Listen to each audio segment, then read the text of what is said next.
Merci Nabana Mboka Balandi ya tokomo wapi ndenge to ebisaki bino lobby to bandaki na ministère ya santé pas docteur Eteni to na mama yemu to na hôtel de ville koluka kimia makambo oyezoleka na hôpital de référence de Kinshasa.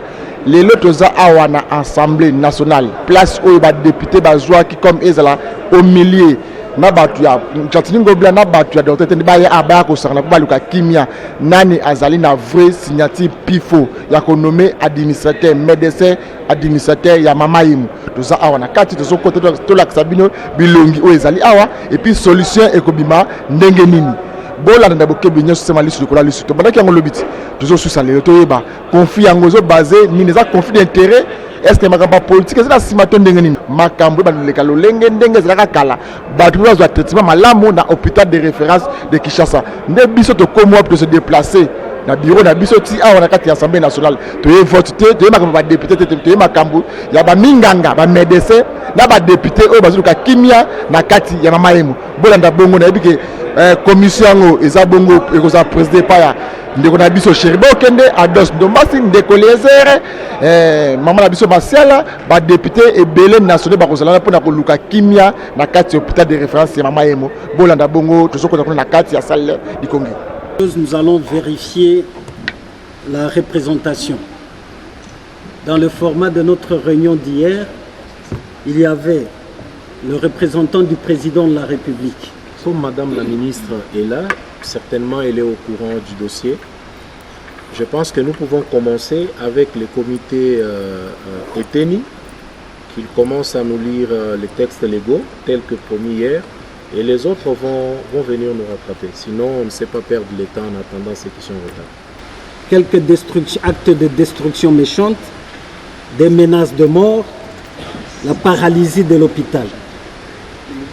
Dans notre séance de travail d'hier, qui s'est passée tour à tour au ministère de la Santé, à l'hôpital Mama Yemo et au gouvernorat, nous avions pu entendre le ministre de la Santé, le secrétaire général du ministère de la Santé, le docteur Divengi, qui est membre d'une aile du comité de gestion, le docteur Patrick et autres intervenants.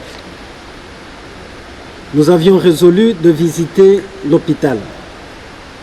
À l'issue de cette visite, nous avons fait le constat selon lequel il y a effectivement cessation de travail et aussi la présence des éléments de sécurité et de forces de l'ordre, en l'occurrence la police militaire.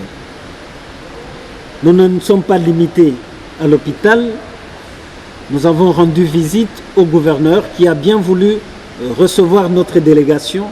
Nous avons également entendu le gouverneur, sa version des faits. Comme recommandation générale issue de notre séance de travail, de nos séances de travail d'hier, il a été souhaité que nous puissions écouter toutes les parties, que nous puissions aussi discerner le fondement juridique de l'autorité compétente.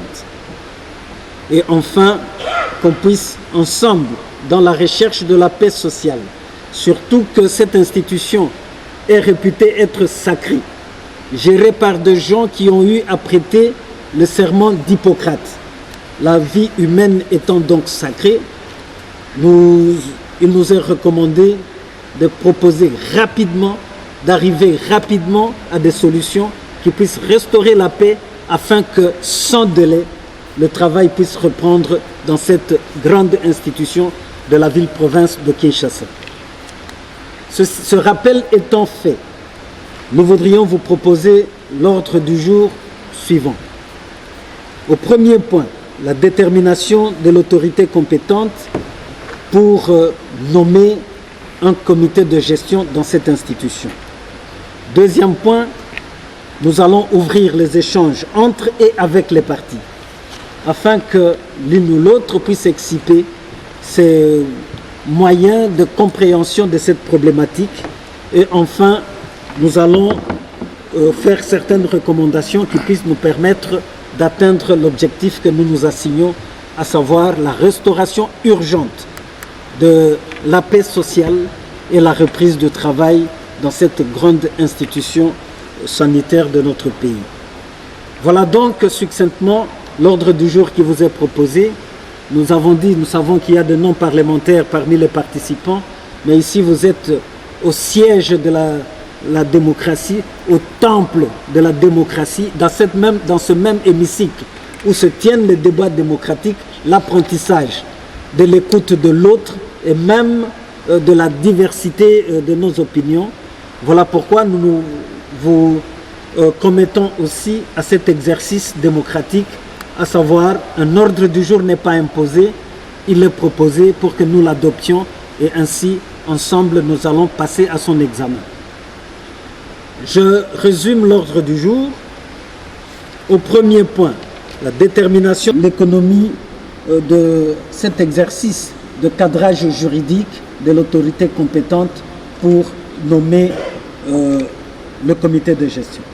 Et cela, avant que le secrétaire général ne prenne la parole, nous lui disons merci pour les diligences qu'il a pu faire en nous remettant, séance tenante, un mémorandum qui reprend pratiquement le cadre juridique relatif à la création, l'organisation et fonctionnement de l'hôpital général de référence de Kinshasa, l'analyse des bases légales attribuant les compétences d'affectation des membres du conseil de gestion et du comité de gestion de cet hôpital. Et enfin, il nous a proposé une conclusion. Donc, à tout seigneur, tout honneur, nous invitons le secrétaire général à livrer à l'Assemblée la quintessence de son mémorandum. D'abord remercier les honorables pour nous avoir donné cette opportunité d'échanger sur cette question qui est très importante pour la vie de nos populations. Le présent mémorandum décrit brièvement les cadres juridiques relatifs à la création, organisation et fonctionnement de l'hôpital provincial général de référence de Kinshasa et l'analyse des bases légales attribuant les compétences d'affectation des membres du conseil de gestion et du comité de gestion. Premier point, du cadre juridique relatif à la création, organisation et fonctionnement de l'hôpital provincial général de référence de Kinshasa. L'hôpital provincial général de référence de Kinshasa a été créé par décret numéro 075-2002 du 27 juin 2002 portant dissolution d'un établissement public dénommé Hôpital Mamayemo, en abrégé HMY.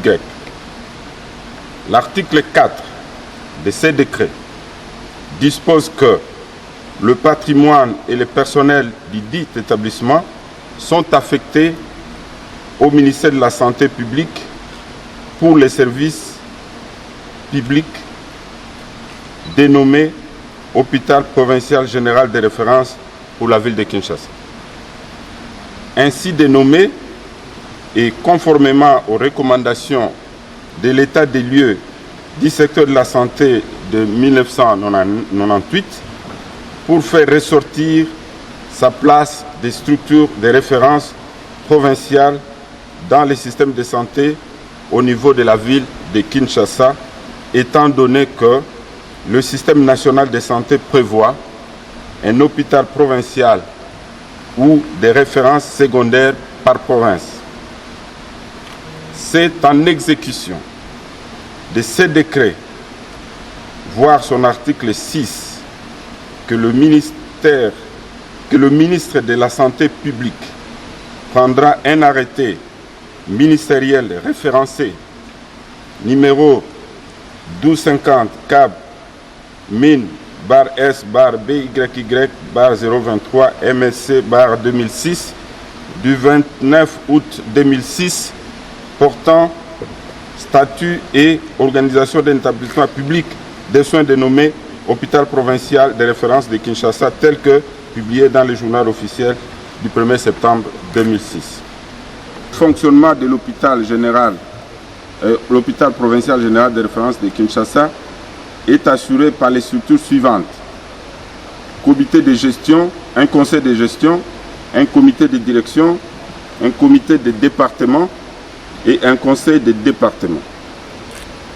En son article 15, cet arrêté stipule que la gestion journalière de l'hôpital est assurée par le médecin directeur, secondé par les différentes directions ci-après. Direction administrative et financière, direction médicale, direction de nursing, direction de la pharmacie et les comités des départements. L'alinéa 2 de cet article stipule que les directeurs de l'hôpital sont nommés par l'autorité de tutelle. Cette autorité de tutelle est précisée à l'article 1er du dit arrêté. Il s'agit du ministère ayant la santé dans ses attributions. En outre, les décrets précités investit le ministre de la Santé publique du pouvoir de l'exécution du dit décret. De l'analyse des bases légales attribuant les compétences d'affectation des membres du Conseil de gestion et comité de gestion de l'hôpital provincial général de référence de Kinshasa. La Constitution de 2006, telle que modifiée à ce jour, fixe à son article 203.10 l'engagement du personnel médical et agricole des commandements comme matière relevant de la compétence concurrente du pouvoir central et des provinces. En son article 204.18, elle fixe l'affectation du personnel médical conformément au statut des agents des carrières des services publics de l'État comme matière relevant de la compétence exclusive des provinces. L'affectation ne sous-entend pas le recrutement. Pour lever les lacunes ou les incompréhensions liées à l'interprétation des dispositions de ces deux articles, le ministre de la Santé publique avait pris, après concertation avec les gouvernements provinciaux et des principales parties prenantes, un arrêté ministériel référencé numéro 1250 /CJ/AMM/014/CJ/OLA du 18 avril 2009 portant mesures transitoires relatives à la gestion des ressources humaines pour la santé, tel que publié au journal officiel le 1er décembre 2010. En son article 3, cet arrêté stipule que le personnel de commandement est affecté en province par le ministre de la Santé publique sur proposition du gouvernement des provinces. La loi organique numéro 16/01 du 3 mai 2016 fixant l'organisation et le fonctionnement des services publics du pouvoir central, des provinces et des ETD, entités territoriales décentralisées, dispose en son article 25 que les services publics du pouvoir central sont créés et les cas échéants dissous par décret du Premier ministre, délibéré en Conseil des ministres, sur proposition du ministre ayant le secteur d'activité concerné dans ses attributions. À son article 27, cette loi stipule que le pouvoir central, pour des raisons de proximité et d'efficacité, déploie des services publics déconcentrés en province et dans les entités territoriales décentralisées.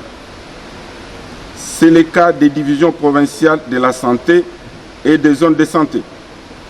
Par contre, les services publics de la province ou de l'entité territoriale décentralisée sont créés et les cas échéants dissous, mutatis mutandis, par arrêté du gouverneur de province ou par décision de l'entité territoriale décentralisée.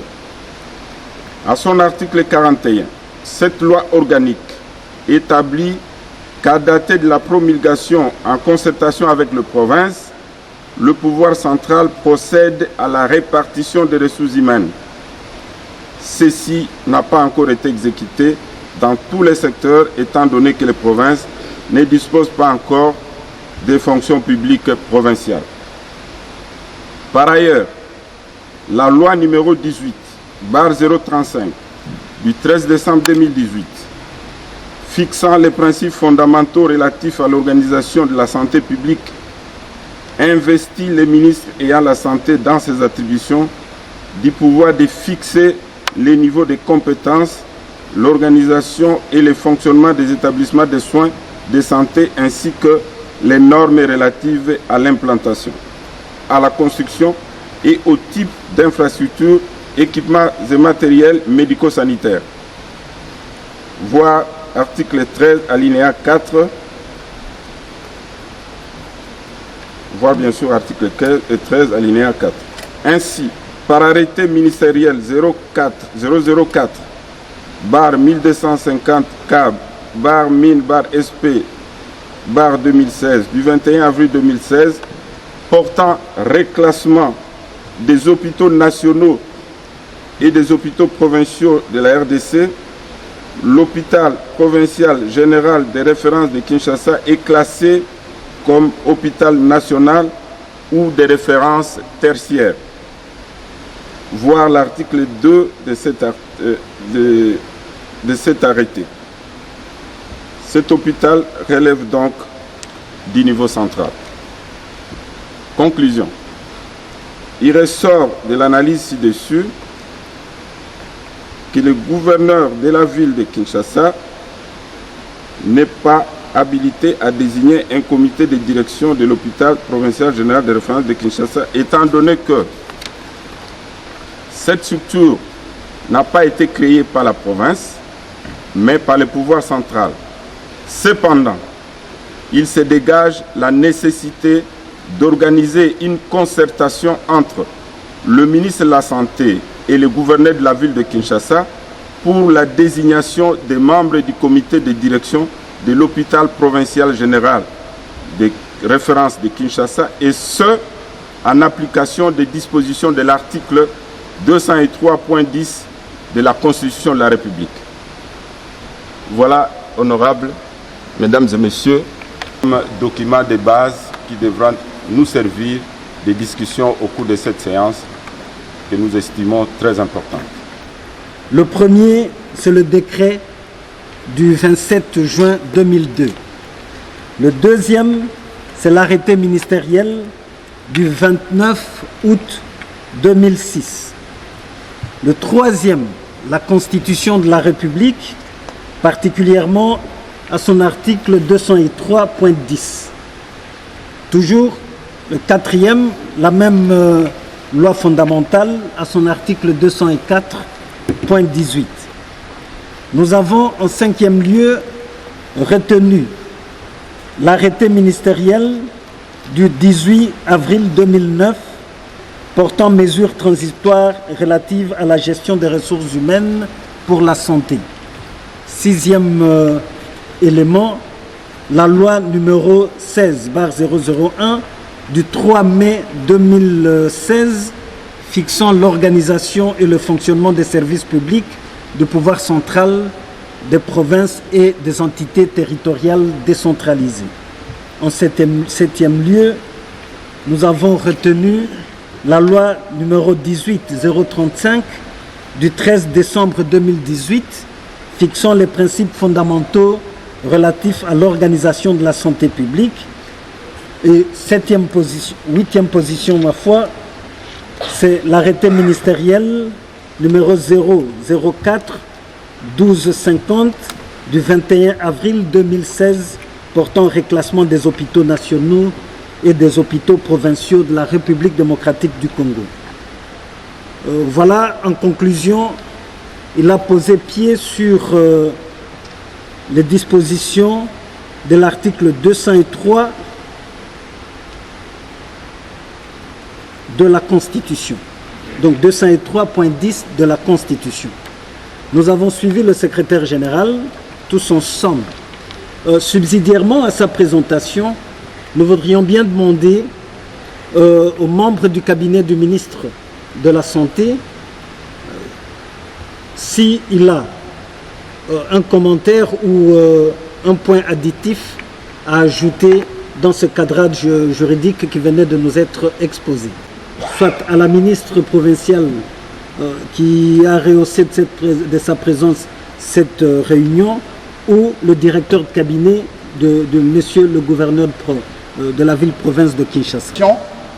Singulièrement, spécifiquement, d'ordre juridique, qui ont déterminé, sinon fondé le ministre de la Santé à pouvoir prendre l'arrêté nommant les membres de l'équipe dirigeante de l'hôpital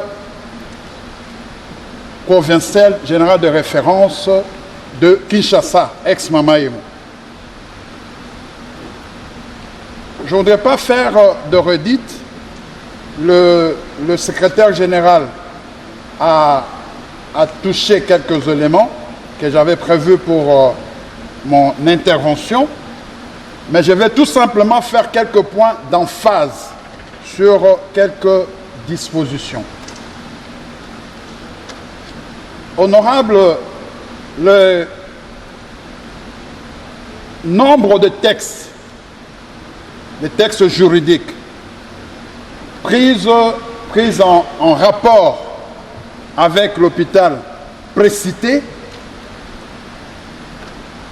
n'ouvrent aucune brèche, ne permettent aucunement de conclure que le gouverneur de la ville-province de Kinshasa a compétence pour pouvoir désigner les membres de l'équipe dirigeante de l'hôpital ex-Mama Yemo.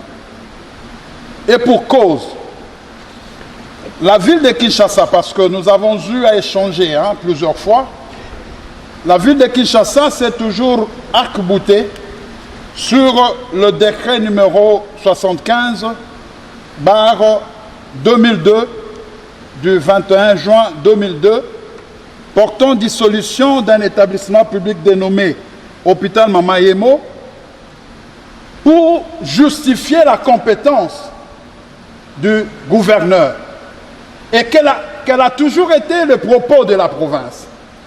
Pour la province, cet hôpital se rattache au gouverneur, où la désignation de ses animateurs sont du ressort de compétences du gouverneur, en se fondant, en considérant uniquement la dénomination. Et pour cela, la province a toujours arboré l'article 4 du dit décret, lequel dit « Le patrimoine et le personnel du dit établissement sont affectés au ministère de la Santé publique pour le service public dénommé Hôpital provincial général de référence pour la ville de Kinshasa. » Voilà l'argument que la ville a toujours considéré comme étant suffisant pour justifier la compétence du gouverneur sur l'hôpital ex-Mama Yemo. Mais le cabinet du ministre de la Santé a toujours dit qu'il n'en est rien du tout. Et pour cause, le statut d'une structure ne s'infère pas ou ne se déduit pas de la dénomination, laquelle, au demeurant, peut n'être que fantaisiste. Parce que déjà, quand on appelait cet hôpital Mama Yemo, qu'est-ce que ça voulait dire? Qu'est-ce que ça voulait dire? Les statuts d'une structure, c'est défini en considérant le texte. Et lorsque l'on considère ce texte, honorable, il est des informations qui permettent de dire, sans atermoiement, qu'en n'en point douter, c'est le ministre de la Santé qui est compétent pour pouvoir désigner les animateurs de cette structure. Déjà, il est dit que c'est le ministre de la Santé, c'est-à-dire le personnel, et sont affectés au ministère de la Santé. On n'a pas dit à la province. Les personnels et les patrimoines sont affectés au ministère de la Santé publique. Ça, c'est d'un.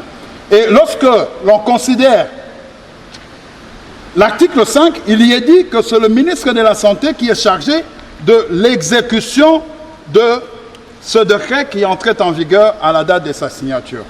Donc, si le décret avait voulu que c'eût été le gouverneur, n'est-ce pas, qui eut compétence de désigner les animateurs, le décret aurait chargé celui-ci de l'exécution, de son exécution. Et que donc, les dispositions qui sont reprises dans une disposition, dans un texte légal, ne le sont pas de manière hasardeuse ni fortuite.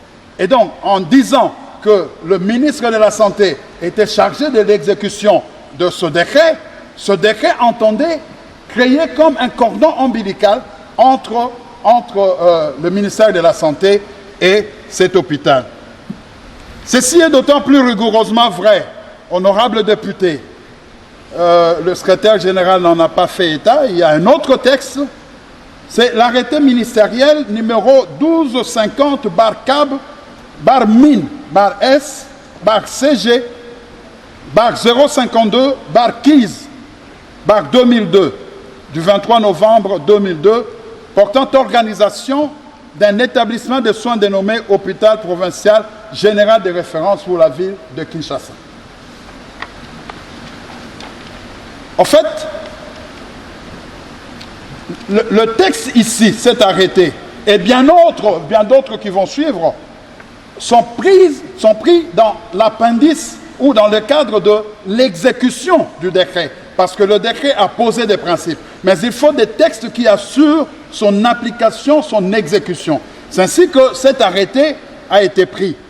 Et même dans cet arrêté, il est dit que l'hôpital, à l'article 2, l'hôpital provincial général de référence relève de la tutelle du ministre ayant la santé dans ses attributions.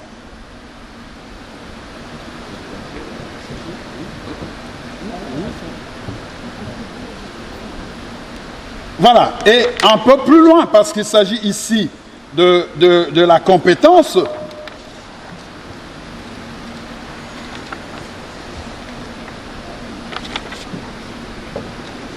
l'article, excusez-moi,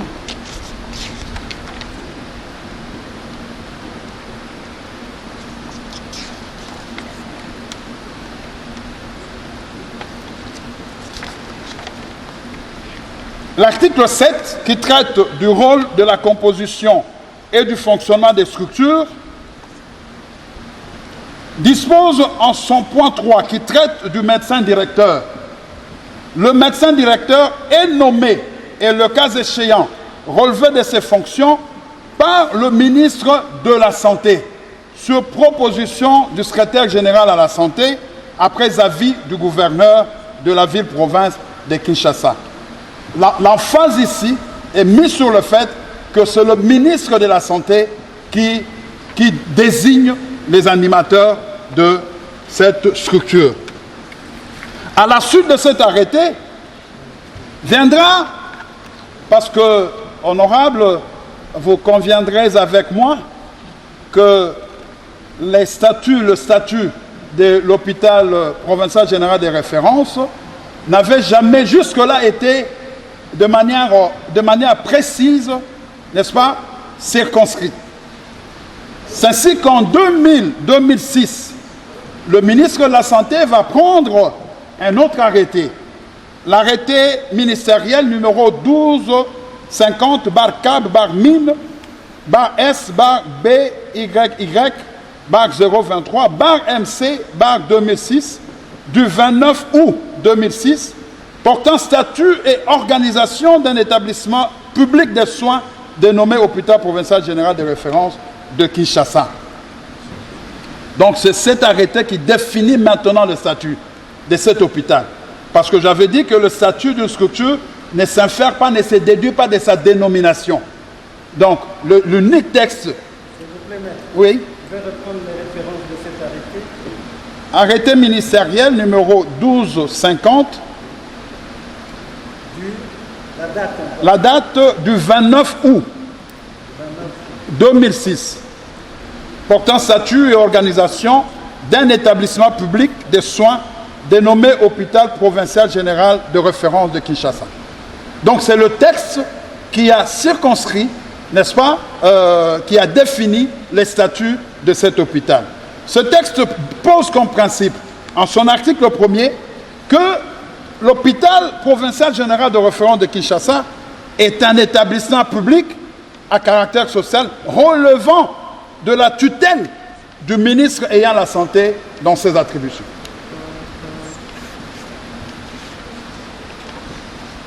Très rapidement, je vais à l'article 15, qui traite effectivement de cette question de compétence.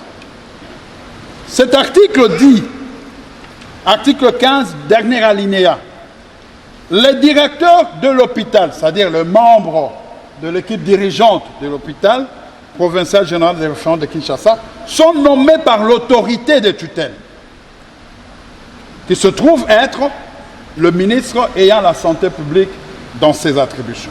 Donc, comme je l'avais dit, toute cette kyrielle de textes plaide en faveur, habilite le ministre de la Santé à pouvoir nommer les membres de l'équipe dirigeante.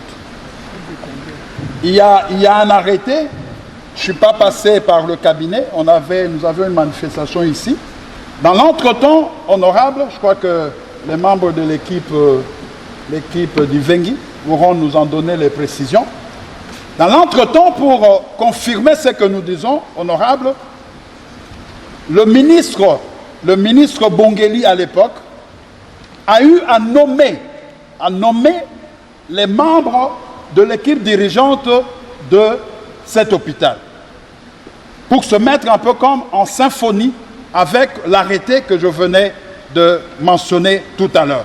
Donc le fait que le ministre de la Santé nomme les membres de l'équipe dirigeante de l'hôpital provincial général des références n'est pas quelque chose de nouveau.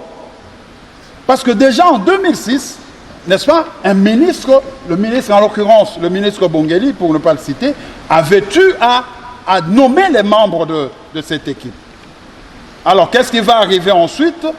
Le gouverneur Kimbuta va se permettre, n'est-ce pas, de remplacer cette équipe par une autre équipe. Mais ça ne le fut pas par un arrêté.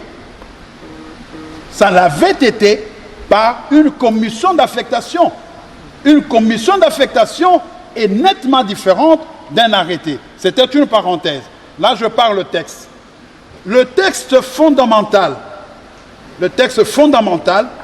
sur lequel je vais mettre de l'emphase, c'est le décret, l'arrêté ministériel numéro 004/1250/CAB/MIN/SP/2016 du 21 avril 2016 portant reclassement des hôpitaux nationaux et des hôpitaux provinciaux de la République démocratique du Congo. En son article 1er, cet arrêté fixe en disant qu'il est créé des hôpitaux nationaux en République démocratique du Congo.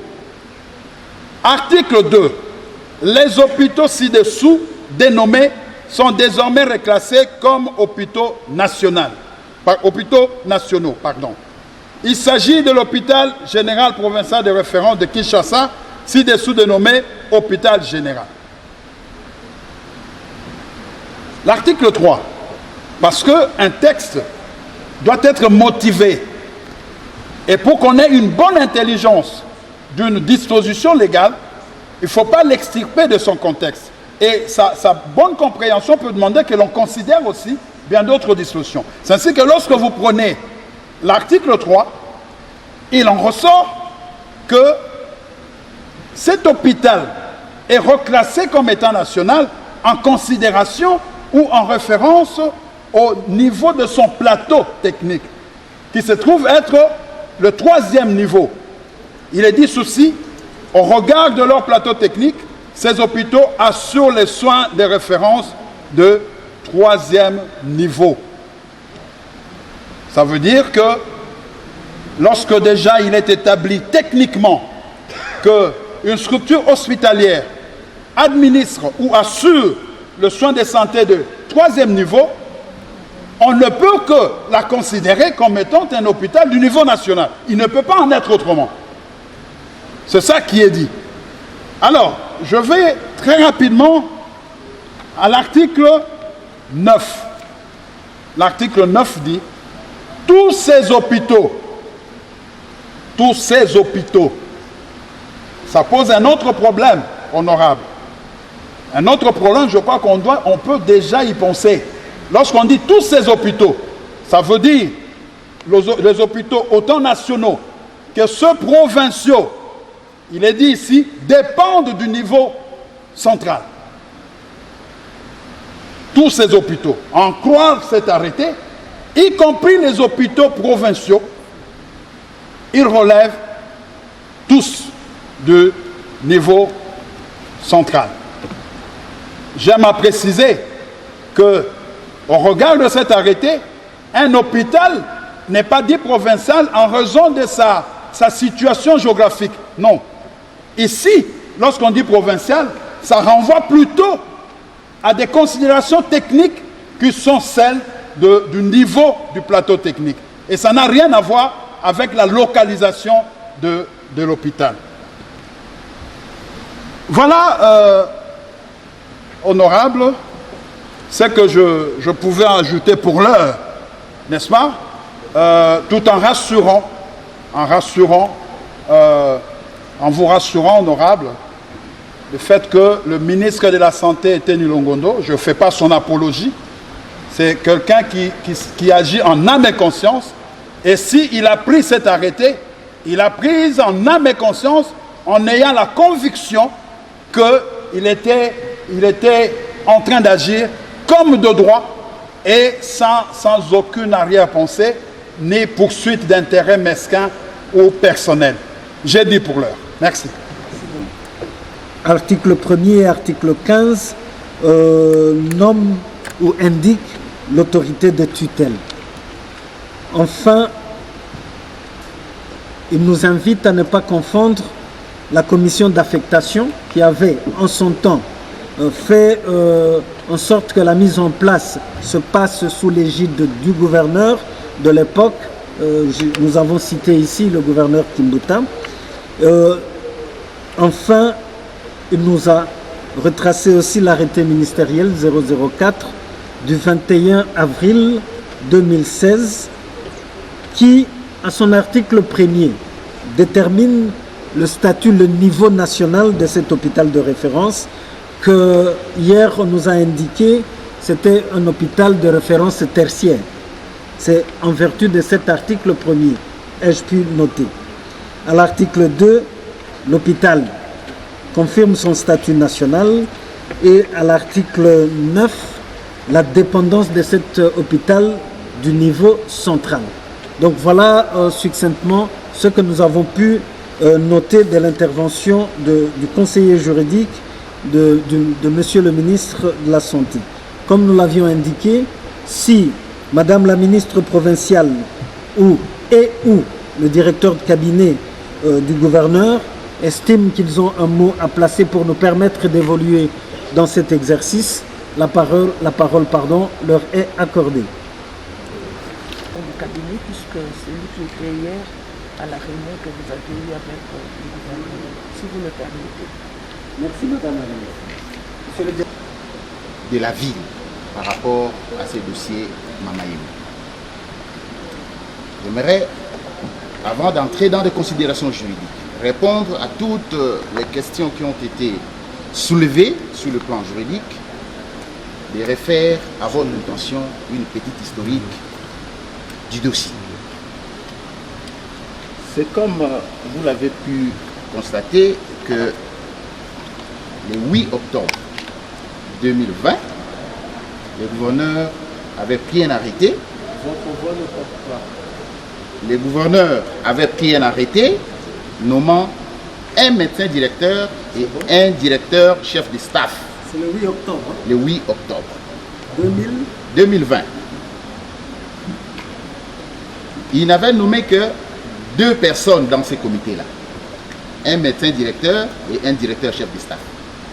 Ça veut dire que les directeurs de nursing, les directeurs médicaux et les autres sont des postes qui sont restés sans être bougés.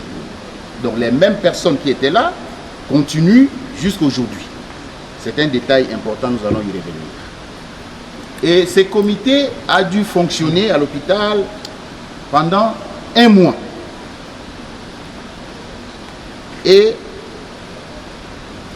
c'est 2 mois plus tard que le ministre de la Santé va prendre un arrêté nommant les 5 membres du comité directeur de l'hôpital provincial général de référence de Kinshasa.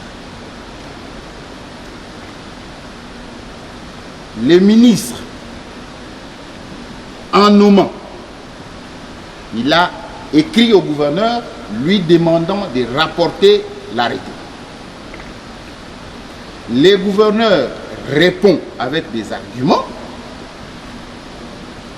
qu'il se considérait être compétent pour nommer comme il avait fait.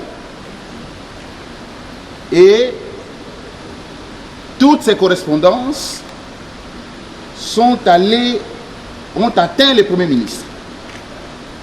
Et c'est ainsi qu'une commission avait été mise en place par le Premier ministre et nous avons eu à assister à cette commission toutes les 2 parties, la ville et le ministère de la Santé, devant le Premier ministre. Mais avant que cette réunion ne soit tenue, le Premier ministre avait institué une autre commission, d'où nous sommes allés tous, moi-même qui vous parle, les conseillers juridiques, mon confrère maître Ingangé, avait pris part. Le Premier ministre a écrit officiellement demandant au ministre de la Santé de rapporter son arrêté. Cette lettre existe, je peux vous la produire. C'est à ce niveau-là que se trouve le problème. Si le ministre de la Santé avait retiré son arrêté, il n'y aurait pas eu bicéphalisme. Je rentre maintenant dans les considérations juridiques. J'aimerais vraiment que vous puissiez noter que avant que votre commission parlementaire ne s'investisse dans les dossiers, le gouvernement s'était investi également dans les dossiers et la dernière des solutions, c'était la lettre du Premier ministre demandant au ministre de la Santé de rapporter son arrêté. J'entre maintenant dans les considérations juridiques. Mais, honorable député, je crois que quand on doit lire les textes,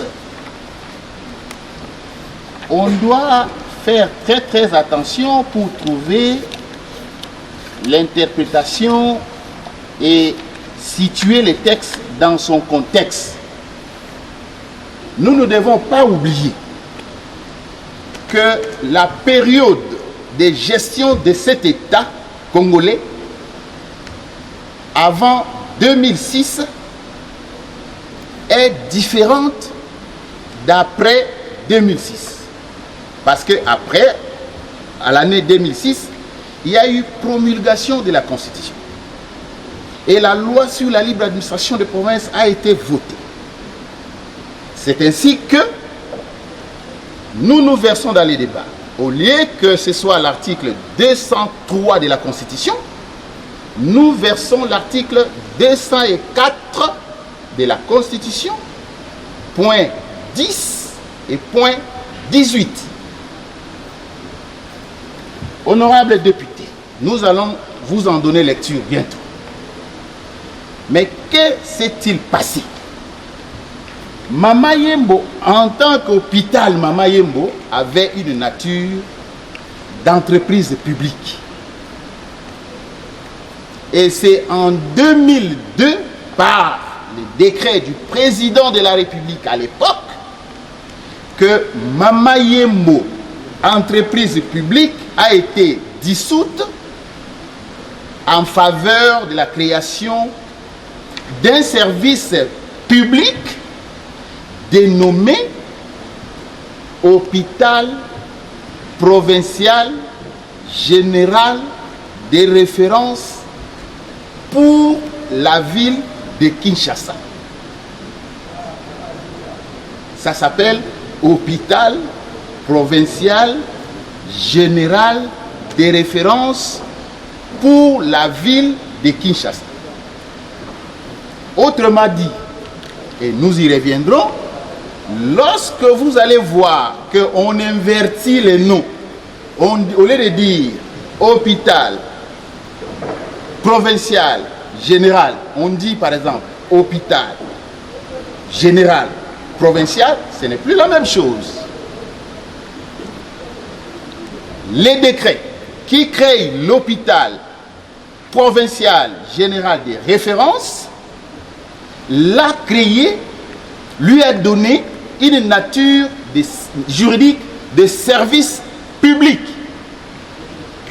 et non plus une entreprise publique. Et renvoyant les ministres de la Santé à l'exécution,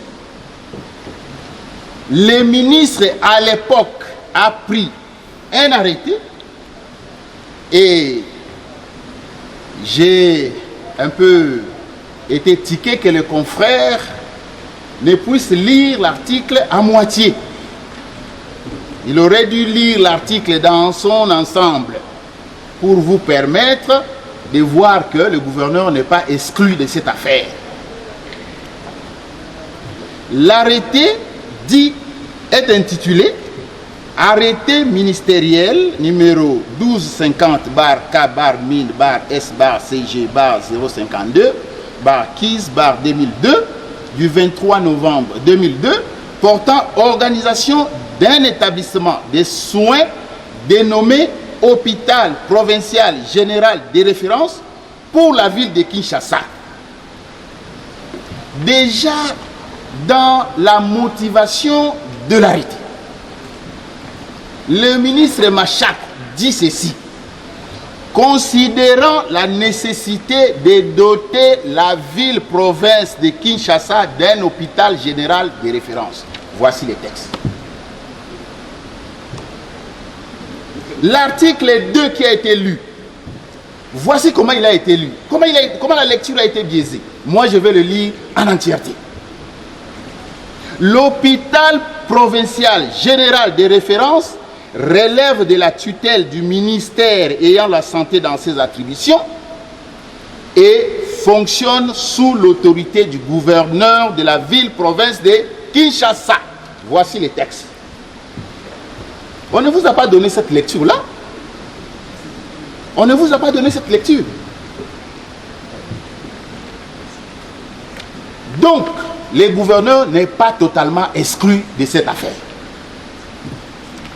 Lorsque vous entendez parler de reclassement des hôpitaux, c'est l'arrêté numéro 004 bar 12 bar 50 bar CAB-MIN bar SP bar 2016 du 21 avril 2016 portant reclassement des hôpitaux nationaux et des hôpitaux provinciaux de la République démocratique du Congo. Que dit ce texte? Ce texte dit ceci, à l'article 2, tel qu'il a été lu, mais un mot a été soustrait dans la lecture. Voici comment l'article est libellé. Les hôpitaux ci-dessous dénommés sont désormais, ça on avait enlevé dans la lecture, sont désormais reclassés comme hôpitaux nationaux. Il s'agit de hôpital général provincial de référence de Kinshasa ci-dessous dénommé hôpital général. Qu'est-ce que nous disons à ce sujet? Déjà, nous vous avons dit que les textes qui créent, qui avaient dissous Mama Yembo comme entreprise, avaient donné un nom à cet hôpital-là. Et le nom, c'est Hôpital provincial général de Kinshasa, pour la ville de Kinshasa. Mais ici, qu'est-ce qu'il y a? Le ministre Kabang Numbi a relevé au niveau national autre chose que l'ex-Mama Yembo. Parce que il est dit que ce qui est relevé au niveau national, c'est quoi? C'est hôpital général provincial de référence de Kinshasa. Alors que les textes qui créent cet hôpital, les décrets du 27 juin, ne parlent pas de ça, parlent plutôt d'hôpital provincial général de référence pour la ville de Kinshasa. Deuxième problème, s'il s'agissait alors de Mama Yembo comme hôpital, ex-Mama Yembo, mais il existe dans la chronologie des textes un acte supérieur qui ne peut pas être abrogé par un acte inférieur. L'acte du ministre est un acte inférieur par rapport au décret, aujourd'hui, ordonnance du président de la République. On ne peut pas imaginer en droit que les textes qui créent disent une chose, que les textes qui exécutent puissent en dire une autre. Est-ce que le gouverneur est compétent, oui ou non? J'ai entendu tout ce qui a été dit là-bas. On a cité les textes, mais moi je voudrais m'appesantir sur la Constitution en son article 204, point 10 et point 18. Les points 10 disent ceci, que les services provinciaux, les services publics provinciaux, et c'est là, puisque c'est l'article 204, sont de la compétence exclusive des provinces. Ce n'est pas une compétence concurrente. Malheureusement. Certes, je suis avocat, mais je suis conseiller juridique du ministre. Et au regard du décret qui organise le cabinet, je devrais m'interdire de commenter, n'est-ce pas, d'ergoter sur une correspondance du Premier ministre. C'est ainsi que je suggérerais que la question en rapport avec cette correspondance soit mise de côté. Parce que moi, je suis mal à l'aise. Peut-être mon confrère est à l'aise pour parler de cette correspondance, mais moi, je ne le suis pas. J'aurais violé, n'est-ce pas, le décret qui régit le cabinet, n'est-ce pas? Et puis, là, je ne critique pas, mais il ressort de cette correspondance que de réunions devaient se tenir. Mais la question que l'on doit se poser, quelle est la suite qui a été réservée à toutes ces réunions? Nous y avons été. Nous avons présenté nos arguments, lesquels se sont révélés massifs. Parce que, alors que la réunion était convoquée, il y avait déjà une commission qui avait été mise sur pied, qui statuait sur la question, aux travaux desquels je n'avais pas été convié. Alors que sur cette question, j'avais toujours été l'interlocuteur de la ville. Je n'avais pas été convié, et lors de la réunion, alors que j'accompagnais son Excellence Monsieur le Ministre, je serais surpris que l'on me présente un document, n'est-ce pas, émanant de cette commission, dans lequel il avait été proposé ce que le Premier ministre avait dit.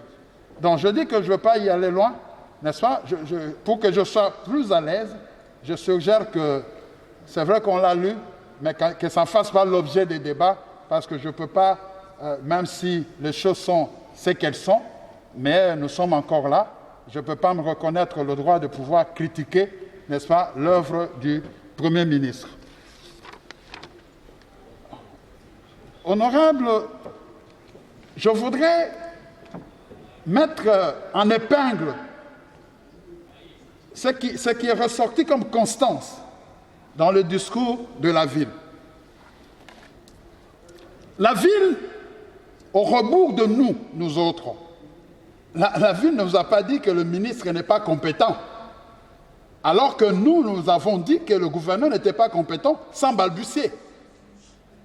Mais vous avez noté, honorable, que la ville a dit seulement « le gouverneur n'est pas exclu ». Le gouverneur n'est pas exclu. Mais en le disant, elle confirme quelque chose. C'est pour dire, en d'autres termes, c'est vrai que le ministre est compétent, mais qu'il ne nous exclut pas. Ça, c'est une constance. Et lorsque l'on dit que la ville dit qu'on ne l'exclut pas, la ville s'arc-boute sur l'arrêté de 2002. Mais si le ministre, par ma voix, a rappelé cet arrêté, c'était pour de fin d'histoire, Mais lorsque vous lisez l'arrêté de 2006, cet arrêté a abrogé l'arrêté de 2002. Honorable,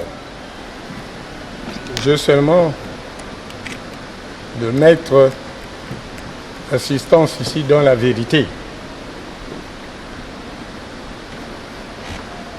Le décret 075/2002 du 27 juin 2002 portant dissolution d'un établissement public dénommé Hôpital Mamayemo en abrégé HMIG. On n'avait pas dissous une entreprise publique. L'entreprise publique Mamayemo s'était déjà arrêtée avant. Nous étions au stade de l'hôpital général de Kinshasa, établissement public. Donc, nous n'étions plus entreprise publique. L'entreprise publique était partie avec Dr Longo, Dr Bungo et Dr Modia. On n'avait pas dissous une entreprise publique.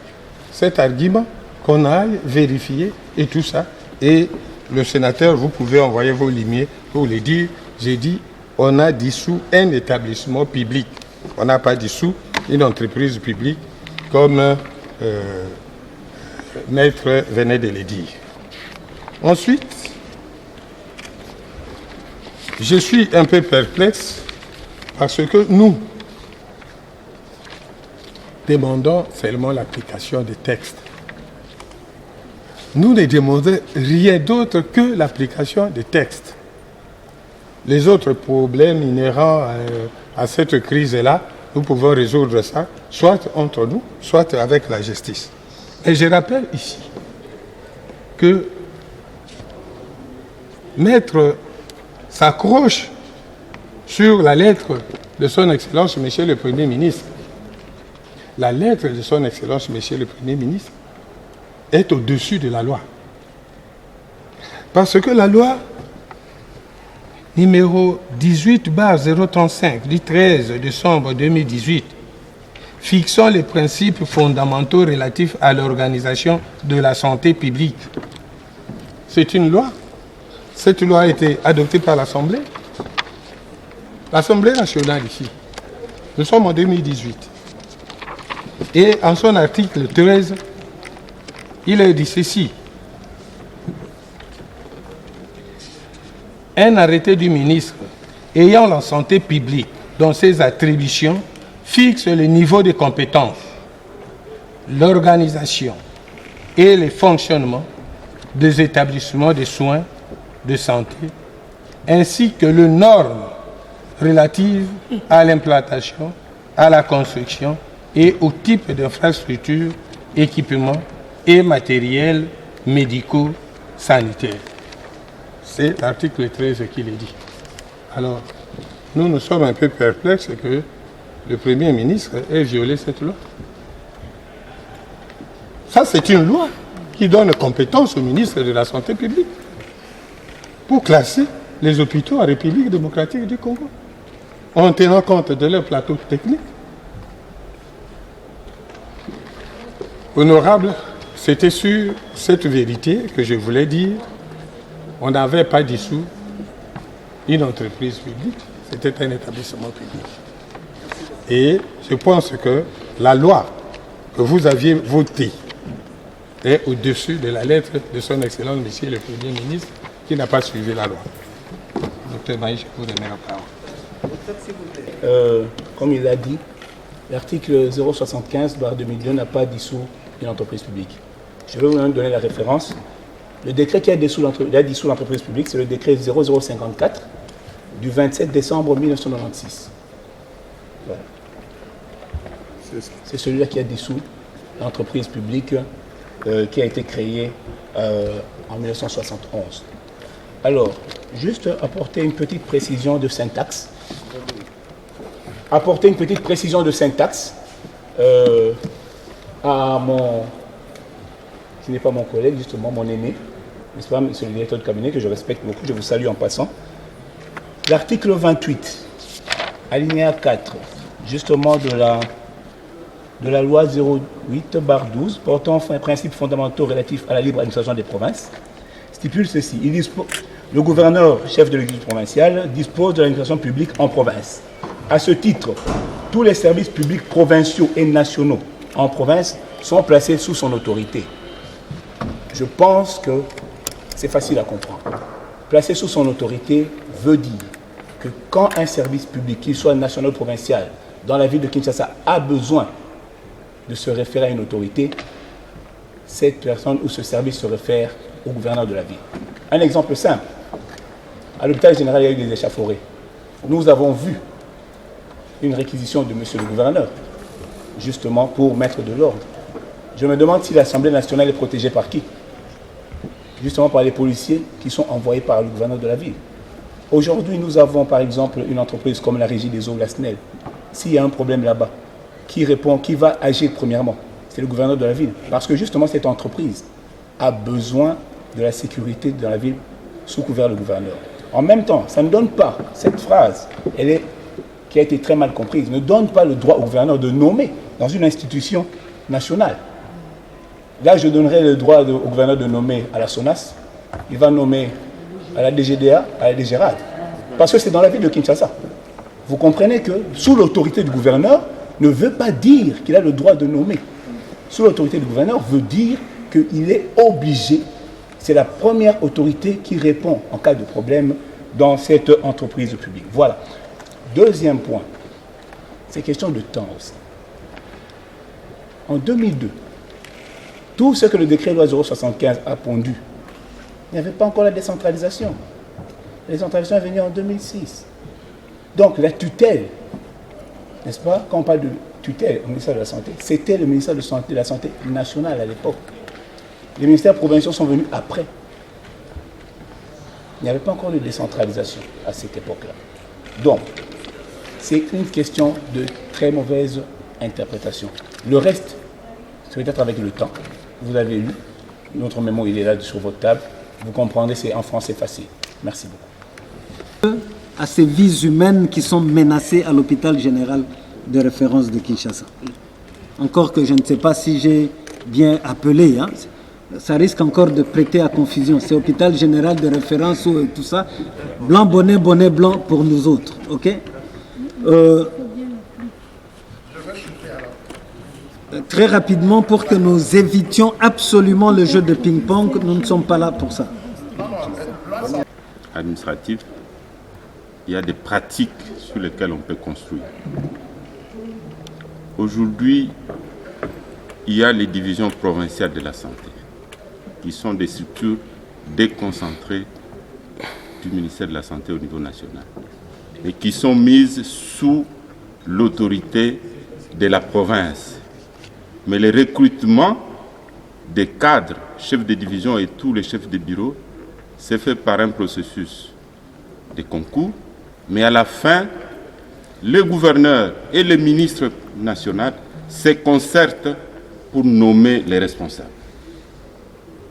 Par contre, alors qu'il travaille au quotidien, le chef de division qui est là, il travaille sous l'autorité du gouverneur. Mais c'est lui qui a pris le dernier acte, c'est le ministre, mais après concertation avec le gouverneur.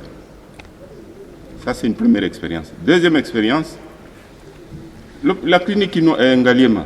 Pourquoi on ne parle pas de la clinique Ngaliema aujourd'hui? Parce que l'équipe qui est en place là, sa nomination, parce que c'est l'hôpital du niveau national, il a été élevé aussi au niveau national.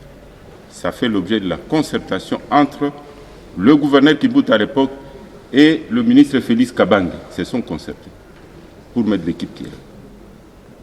Et pour moi, il n'y a pas un texte qui dépasse la Constitution. Tout ce qui vient après, la loi de loi, c'est la Constitution. Et c'est pourquoi en chitant, j'ai évoqué cet article de la Constitution qui dit bien sûr que les autorités doivent se concerter. Tout ce qu'on est en train d'épiloguer ici, c'est en deçà de la référence des références qui est la Constitution. Moi, je pense qu'il faut prendre une décision, c'est que dit la Constitution par rapport à toutes les structures qui sont là, au niveau national décentralisé jusqu'au niveau entité territoriale décentralisée. Pour moi, c'est ça, honorable, je voulais m'arrêter par là. et je dirais où l'administration n'est pas considérée. Une question critique autant. Au lieu d'interroger la mémoire institutionnelle, la lettre du Premier ministre ne copie même pas l'administration. On n'est même pas copié, donc il y a des réunions, nous on ne sait même pas ce qui se passe. Voilà. Bon, ça c'est juste mettre en phase, je mets la parenthèse et puis je voulais... Que le comité Ngobila a cassé les portes de l'hôpital, a forcé, et il y a eu même des menaces de mort contre les comités Eteni. Ça c'est très grave. Moi j'ai noté cela. Je voudrais rappeler aussi à l'assistance ici, rappeler au comité Eteni, au comité Ngobila, aux représentants de part et d'autre. Nous ne sommes pas venus plaisanter ici. Et nous vous rassurons que ces dossiers, on ne va pas les laisser là où vous pensez. Donc s'il y a des petits intérêts cachés à gauche, à droite, et chez Eteni et chez Ngobila, nous, on ne va pas se laisser faire. Parce qu'il y a des vies qui sont en train de mourir là-bas. Nous sommes au courant, nous avons visité l'hôpital hier. Alors, honorable, moi je voudrais que vous puissiez accepter, comme il y a les deux comités ici, que les comités Ngobila répondent à ces accusations d'hier. Et s'il s'avère vrai que le comité Ngobila a cassé les portes de l'hôpital, en tout cas nous devons tirer les conséquences. Si c'est le contraire, alors que les comités Eteni nous disent pourquoi ils ont accusé à tort les comités Ngobila. Ça, c'est très important. Et à la fin, demandez maintenant pourquoi il y a eu arrêt de fonctionnement de l'hôpital. Qui a été à la base? Parce que selon les comités Eteni, c'est le comité Ngobila qui est à la base de cet arrêt. Alors, nous avons en face de nous les comités Ngobila. Qu'ils nous répondent à ces questions, je pense que nous serons à l'aise avant de mettre notre jugement. Et je pense qu'on ne va pas en rester là. Nous devons impliquer toutes les autorités. Et même si ces gouvernements réputés démissionnaires, je pense que nous pouvons rappeler même le ministre tout en étant parti pour revenir, que ce soit les gouverneurs ou qui que ce soit. Donc nous devons prendre cette question très au sérieux. À vous l'assistance, s'il vous plaît, n'influencez pas notre jugement. On n'a pas besoin d'écrit, on n'a pas besoin de quoi que ce soit. On ne veut pas que cette histoire soit politisée. Ça fait plusieurs mois que l'hôpital ne fonctionne pas, alors s'il vous plaît. Merci, Honoré. Il y a une précision. Quand on lève une motion, le débat s'est fait sur la motion soulevée et non sur autre chose. La motion que j'ai soulevée, ce n'est pas en rapport avec la question que les collègues Kalon venaient de soulever. Moi encore, c'est que les collègues Nombassi venaient de soulever. Ça, ce sont les détails qui a fait ceci. C'est par rapport au débat qui venait de se dérouler. S'il fallait donner parole aux partis, c'est-à-dire donner parole au comité d'Ivengi, et donc au docteur d'Ivengi, ou au comité Ngobila. C'est là. Maintenant, ce que le collègue Kalonji a soulevé, ce n'est pas dans la motion. C'est une intervention autre que ça. Parce que ici, il ne faut pas qu'on nous amène ailleurs. Nous sommes devant une question importante qu'il fallait soulever. Des petites choses, par exemple, c'est que les collègues a dit. Ce n'est pas des petites choses. Non, je parle de petites choses. Vous ne polémiquez pas, j'ai la politique. Je parle de petites choses. Pourquoi? Écoutez-moi, collègues, vous allez réagir. Il faut le respecter. Si nous voulons dire aujourd'hui, parce que là où vous nous amenez, avant d'entrer ici, on ne nous a pas dit ici qu'Ngobila nous a corrompus. Ce sont des petites choses que vous ne pouvez pas soulever. Avant d'entrer ici, on ne nous a pas dit qu'on a donné 4 000 $ au secrétaire général pour les convaincre et pour les corrompre. Ce sont des petites choses. Ici, nous voulons la réouverture. La question importante que moi j'ai aimée.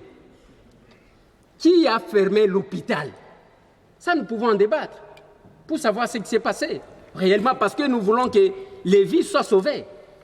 Mais quand on soulève une motion, on doit intervenir par rapport à l'intervention. La question qui a été posée, c'est celle de savoir, sur les débats qu'on venait de faire, est-ce qu'il fallait prendre la version des faits du docteur Divengi et la version des faits d'Ngobila? C'est ça. Et moi, j'estimais que docteur Divengi a été défendu, sa version a été défendue par Maître Maître Joly, et que l'autre partie a été défendue par les directeurs des cabinets. C'est dans ce sens-là. Maintenant, quand il y a l'un pour, l'un contre, et qu'on ne revient pas sur la motion, c'est ça la précision que je voulais donner. Très bien. Je vais commenter de désacraliser l'autorité et du gouverneur et du ministre. On a eu tous les textes possibles, tous les avis juridiques possibles. Et le deuxième point, c'était les pistes de solutions. Il y a d'autres éléments qui demanderaient à ce qu'on puisse saisir la justice, qui sont passés aux voies de fait, qui a amené les policiers. Ça sont des voies de fait. Je demande donc aux honorables députés et à toute l'Assemblée d'accepter votre demande, je l'ai déjà dit hier.